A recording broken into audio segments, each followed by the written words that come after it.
Alright, you got it? Mm-hmm. Okay. Where's the megaphone for? Hi all, and thanks for coming out on this cold Sunday morning to Leicester Square. This demo was called so Londoners would have a chance to show their opposition to Katie Hopkins' murderous racism, and the fact it is being a platform on one of the most popular non-BBC radio stations.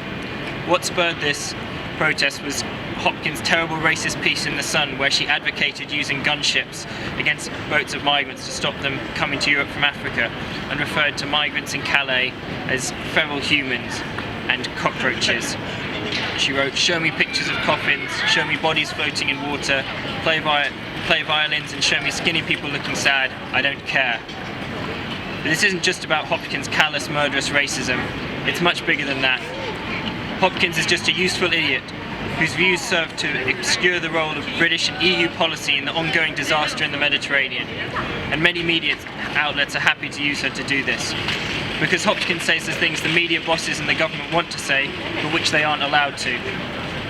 So instead they wheel out this dead-eyed sociopath to say it, then hide behind the excuse that it's her, not them. Even though they're the ones who publicised her, gave her a platform and continue to do so despite all the horrible drivel that she has come out with. And it's the media bosses, as much as Katie Hopkins, who we need to hold to account. LBC should be ashamed, and if they had any principles would be cancelling Hopkins' set and booting her out the door. Because her racism is legitimising the ongoing mistreatment and brutality which is killing thousands of migrants every year. There are already bodies in the water.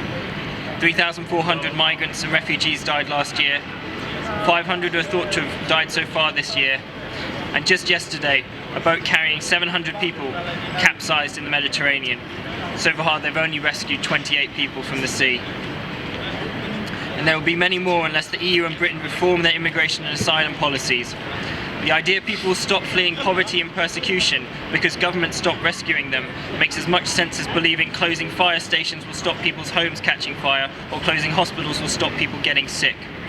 We need open borders and safe passage for refugees fleeing persecution, so people aren't forced to risk their lives in terrible conditions just to try and find somewhere safe to live. And activists will continue protesting Katie Hopkins and all the media outlets who give her a platform.